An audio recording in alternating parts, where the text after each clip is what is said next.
For now, Beijing seems more interested in global conflicts. It wants to resolve them, to dictate their outcomes. And it's working with Russia in this direction. Yesterday, there was a meeting in Moscow. President Vladimir Putin met with China's defense minister. And the bonhomie was hard to miss. Dear Comrade Minister, I am very glad to see you. You arrived in Russia after a visit to our country by our great friend, my friend, Chairman of the People's Republic of China, Comrade Xi Jinping. I want to emphasize once again that the visit was very productive. Dear Mr. President, thank you very much for taking the time to meet with me. I know that first of all, today is a day off, and during the weekend, you found time to receive me. This is a great honor for me. Clearly, Putin is going all out. When it comes to China, he likes to give all engagements a personal touch. But that's not what we want to focus on tonight. Tonight, we're talking about the Chinese defense minister. What is he doing in Russia? His name is Li Shangfu. He's in Moscow just after Xi Jinping's high-profile visit. And when that happened, when Xi met Putin, he made it clear whose side he was on. China is backing Russia. Xi and Putin are aligned on most issues, including their shared mistrust of the West. But the thing with Chinese support is, it never comes for free. There are always strings attached, and Beijing is already pulling them. Listen to this. The development of China-Russian relations has a clear historical logic and strong endogenous driving force. It has surpassed the military-political alliance model of the Cold War era. It is based on the principles of no alliance, no confrontation, and not targeting any third party, and it is free from interference by any third party. We have established a new model of relationship between major countries. So Li Shangfu is in Moscow to set the tone for defense engagements. And this is not about military drills. What China wants is Russian defense technology. It wants a no-holds-barred access to Russian wares. Neither side has shared the specifics, but there are clear telltale signs. China wants access to advanced Russian military tech, and Russia seems more than willing to share. In fact, let's go back to Xi Jinping's visit to Russia. Xi and Putin met for formal talks. There was a large Russian delegation present. This included top Russian defense officials. And these were people directly involved in Russia's weapons and space programs. The list includes Dmitry Medvedev, the deputy chairman of Russia's Security Council. He served as president of Russia for 4 years, from 2008 to 2012, because Putin could not serve a third straight term. So he kept the seat warm for his boss, and that should tell you how loyal he is to Vladimir Putin. He was also Putin's first deputy in the Military Industrial Commission. And this commission is a permanent body. It was set up to coordinate with 3 important arms of the Russian state: the Defense Ministry, the Armed Forces, and the defense industry. So Dmitry Medvedev was present in the meeting with Xi Jinping. Do you know who else was there to meet him? Sergei Shoigu, Russia's defense minister; Dmitry Shugayev, the head of the Federal Service for Military Technical Cooperation; and Yuri Borisov, the head of Russia's space agency. Before taking this job, Borisov was in charge of the Russian defense industry. He served on that post for at least a decade. And all of these officials were present in the meeting with the Chinese president. According to one report, more than half of Putin's team that was present that day was linked to Russia's defense industry. And that alone should tell you where the priorities lie. Which brings us to the next question. Why does China want Russian defense tech? Because China seems to be making a lot of weapons of its own, like drones. So why do they need help from the Russians? They need help because when it comes to certain conventional weapons, China is no match for Russia. Reports say China wants Russian defense technology for surface-to-air missiles, engines for fighter jets, submarines, and submersible drones. That's what China wants. What about Russia? What does Russia want? Among other things, it wants components to make weapons. Western sanctions have cut off Russia's access to key supplies, so China has stepped up. It is supplying a number of components to Russia. Last week, in fact, the Ukrainians made a claim. They've captured many Russian weapons, they opened them up, and they found Chinese components inside those weapons. What kind of components? Like microchips for weapons, parts for tanks, parts for drone navigation systems. Western sanctions have pushed Russia deeper into China's camp. Russia and China will make weapons together. And Ukraine could be the testing ground for this new defense partnership. And the West needs to be wary of this because the same weapons could turn up in a different battleground, like Taiwan. The European Union is a union of European nations. Not all of them, but 27 of them. You already know that. They form the EU. They like to believe they're united. Perhaps not on all issues, but at least on Ukraine. And on how they respond to Russia's invasion. But even that is proving to be quite difficult. The war is testing this union, and how. They're at loggerheads again, this time with Poland and Hungary. Both these countries are EU members, and both have banned the imports of Ukrainian grain. A third country may join them soon. Romania is also planning to impose such a ban. They don't want Ukrainian grain. And the EU is fuming. Our next report explains.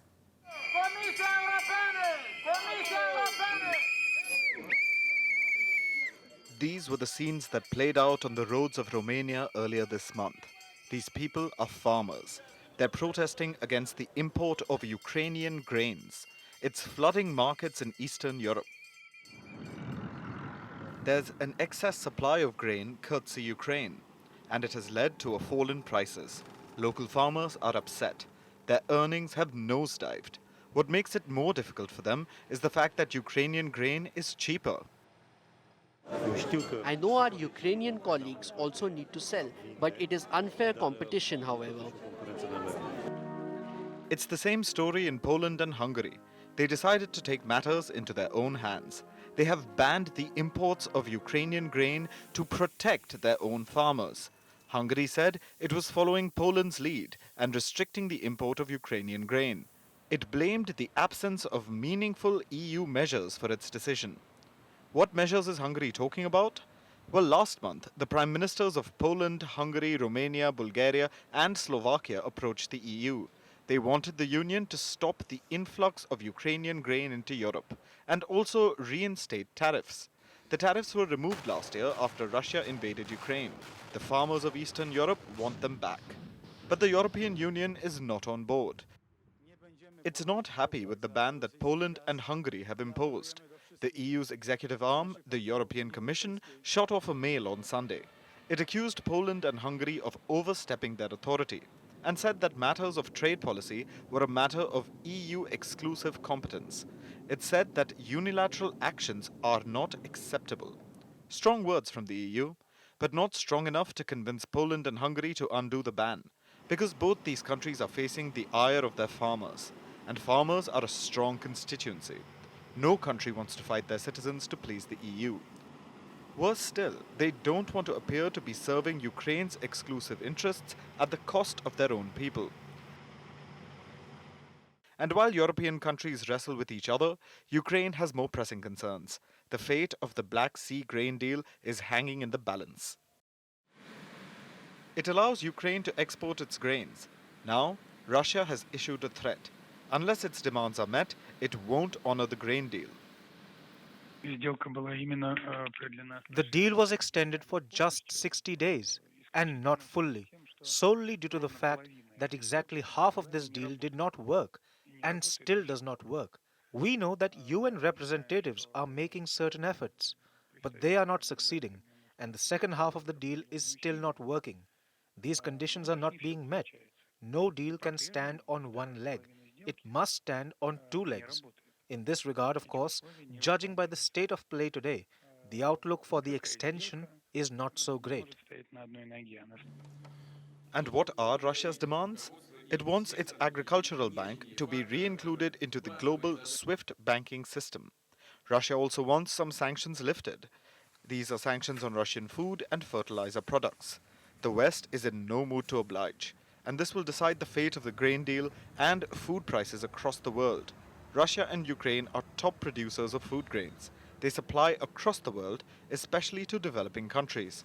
As of last month, 23 million tons of grain and food products were supplied through the Black Sea Grain Initiative. And 65% of the wheat exported went to developing countries alone.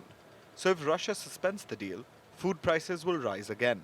Also, Ukraine's economy will take a big hit. Unfortunately for Kyiv, it's not just Russia which is hurting it. its supposed friends in Eastern Europe are openly prioritizing their own interests.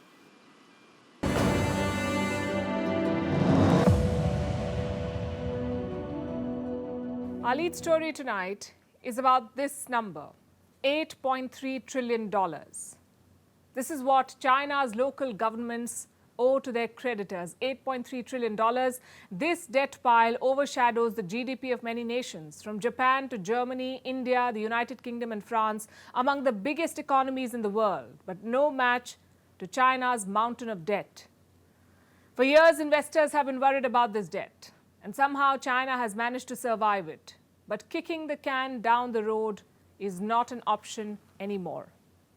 China is facing the perfect storm of debt. Loans are coming due at home, overseas defaults are growing, and China is under pressure to take a haircut on bad debts. So where is all of this going?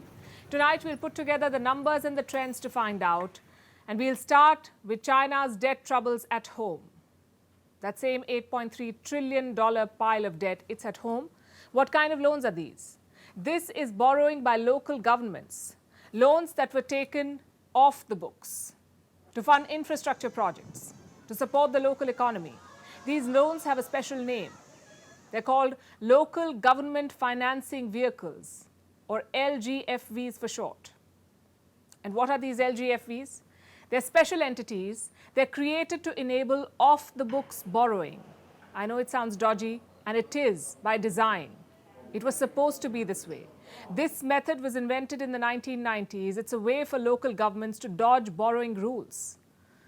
Because Beijing had banned local administrations from raising money. So they started circumventing the official channels.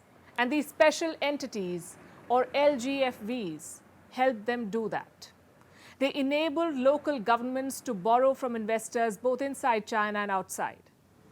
Now, over the years, local governments got used to the system. The LGFVs became their go-to source to raise cash. And soon the borrowing got out of hand. Loans through LGFVs represent 48% of China's GDP. 48%. These loans are now as big as official government borrowings. Experts call this debt a black hole because they're off the books. So no one really knows the true extent of this problem. And $8.3 trillion is just one estimate. Some experts believe the actual figure is much higher. Either way, this is a problem that cannot be put off anymore. There are talks of a bailout. Some provinces are in financial distress in China. They're lobbying Beijing for a bailout, like the government of Guizhou. Guizhou is among the most indebted governments in China. This month, they sent out an SOS. Local officials published an article online, and I have some quotes from what they published. Due to limited financial resources, it is extremely difficult to advance debt relief work. And it is impossible to effectively solve the debt problem by relying on the local government's own ability. The survey found that debt has become a major and urgent problem facing local governments in the province. This is what they posted online. Do you know what happened next? The post was deleted. Classic Chinese behavior. When officials see a problem, their default response is to cover up. But this is becoming too big and too widespread to hide. In December 2022, a local government was in trouble. It could not keep up with its loans. So it got a partial bailout from lenders. The terms of the loan were rejigged. Short-term loans were turned into long-term debts with lower interest rates and a repayment tenure of 20 years, which basically means lenders will now have to wait longer to get their money back. Because Beijing has refused to help. Beijing refuses to give a bailout to these local governments, and this message has come from the very top. 3 months back, Chinese mouthpieces published this, and they quoted China's Ministry of Finance. I have that copy with me too. Listen to what it says. China will deal with hidden outstanding local government debt in a law-based, market-oriented manner without resorting to central government bailouts. So no bailouts, that's the message from Beijing. The question is why? Why can't China bail out local governments? Because the Chinese state may also be running short of cash. All thanks to the Belt and Road Initiative, the pet project of President Xi Jinping. It has become the Belt and Road of bad loans. The project has come to a grinding halt. There's a string of bad debts. In the last 3 years, debts worth over $78 billion have failed. $78 billion of debts in BRI. These were loans given by Chinese institutions. They were for roads, railways, ports, airports, and other infrastructure projects the world over. And what happened to these loans? They've either been written off or their terms have been renegotiated. And in both cases, the result is the same. China's money is stuck. What's worse, they're under pressure from global institutions. That's the third part of their problem. The likes of the World Bank and IMF, they're all asking China to forgive more debts, especially to poorer nations. And the most prominent case is that of Sri Lanka. Colombo recently got a bailout from the IMF. That's the International Monetary Fund. They're giving $3 billion to Sri Lanka. Last year, the Lankan economy collapsed. There were shortages of all kinds, from medicines to petrol. Protests rocked the country. A president and prime minister were ousted. India stepped up to help Sri Lanka, but China dragged its heels. It's one of the biggest creditors to Sri Lanka.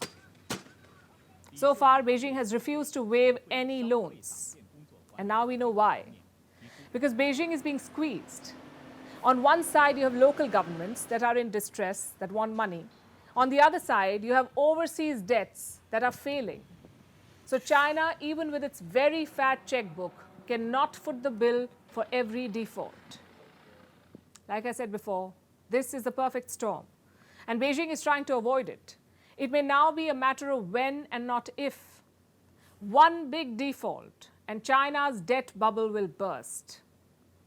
This contagion will be hard to contain. Our next story is from India, of how India is emerging as a global manufacturing hub. And tonight, we're not talking about just another manufacturer, we're talking about tech giant Apple. It is completing 25 years in India and it has big plans for this market.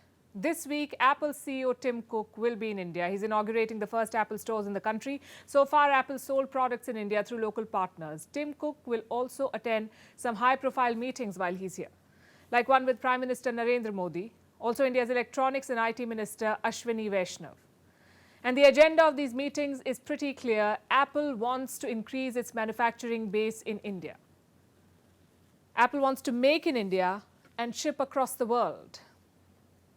And this is a major shift because so far, China has been the hub of Apple's manufacturing operations.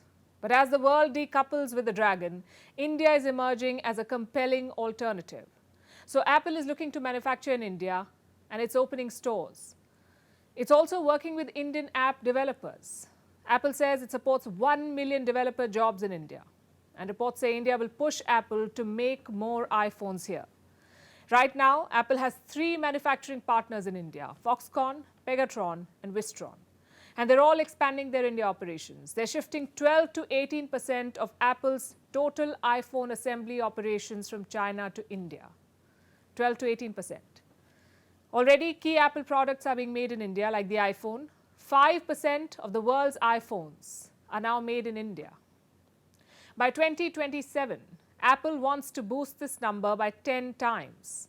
It wants to make 50% of its iPhones in India. So Apple is bullish when it comes to India, and the company's India pivot did not happen overnight. They began working on this in 2016, only now they're accelerating. That's because the shift away from China has become inevitable. Tim Cook's love affair with China is well known. In 2015, he'd explained why Apple makes its devices in China. Let me quote from what he'd said. The number one reason why we like to be in China is the people. China has extraordinary skills. This is Tim Cook speaking. The products we do require really advanced tooling and the precision that you have to have. The tooling and working with the materials that we do are state of the art.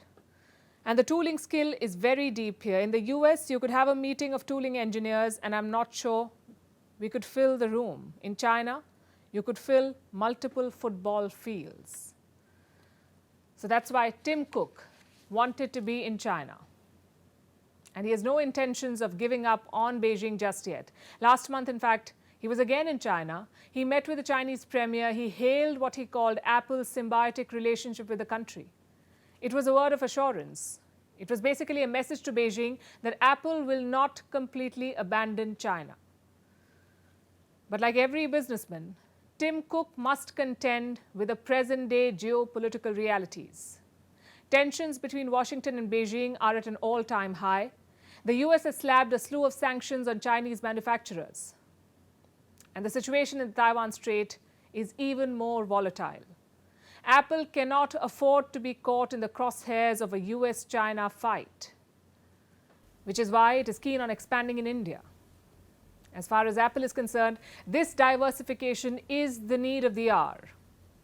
And India is a clear beneficiary of this pivot. And India should make the most of it. It should use the case of Apple and lure more vulnerable businesses away from China.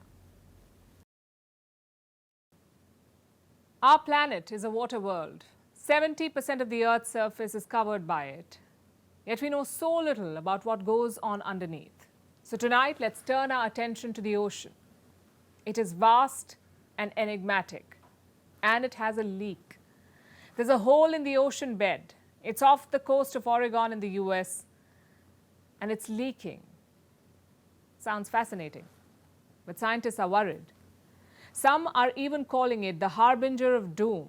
This leak could trigger a massive earthquake. It has been predicted, feared, and even raved over. Some experts say it can shift our poles and wipe off Los Angeles entirely. Here's a report. The big one is making headlines again. But beware, it's a cute nickname for some serious doom and gloom. It has welcomed some big what-ifs, also some existential humor. Now, a small hole is creating giant problems for it.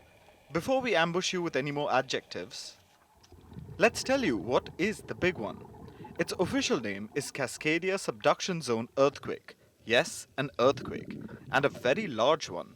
It can occur in the Cascadia Subduction Zone. This is a 960-kilometer fault off the Pacific shore, capable of producing earthquakes of over 9 magnitude. Here's a fun fact. The big one is expected to happen, but no one knows when. Scientists say it can happen within the next 100 years.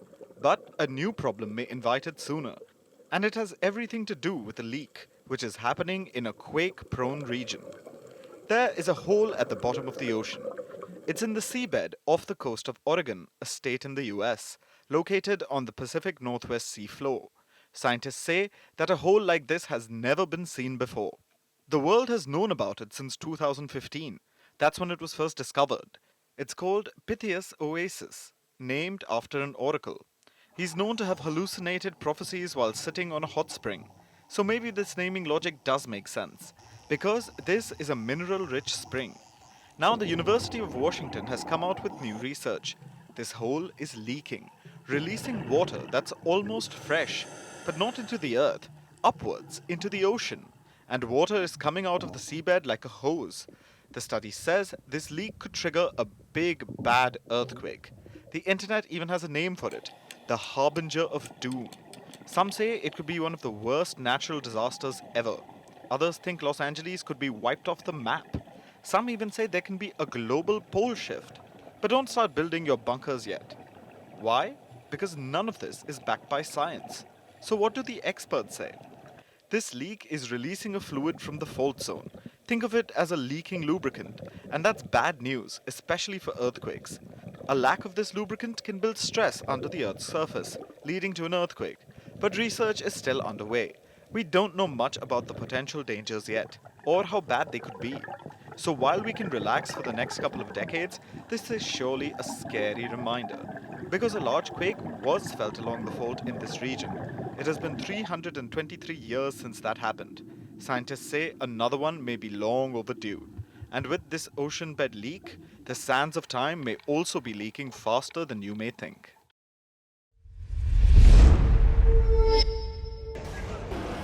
And there they go. It looks like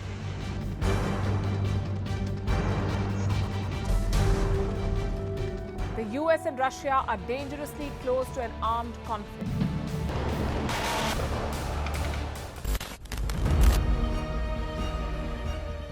This year, 2023, New Delhi will be the capital of global diplomacy. For a country as diverse as ours, with 88% of the population illiterate, It was a very big deal to write a constitution, and that too, the world's largest.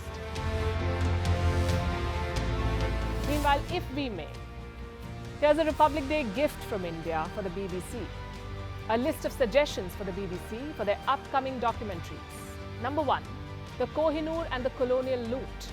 Number 2, an outdated monarchy and unhealthy obsession with the royals. Number 3, racism in 2023. We're waiting.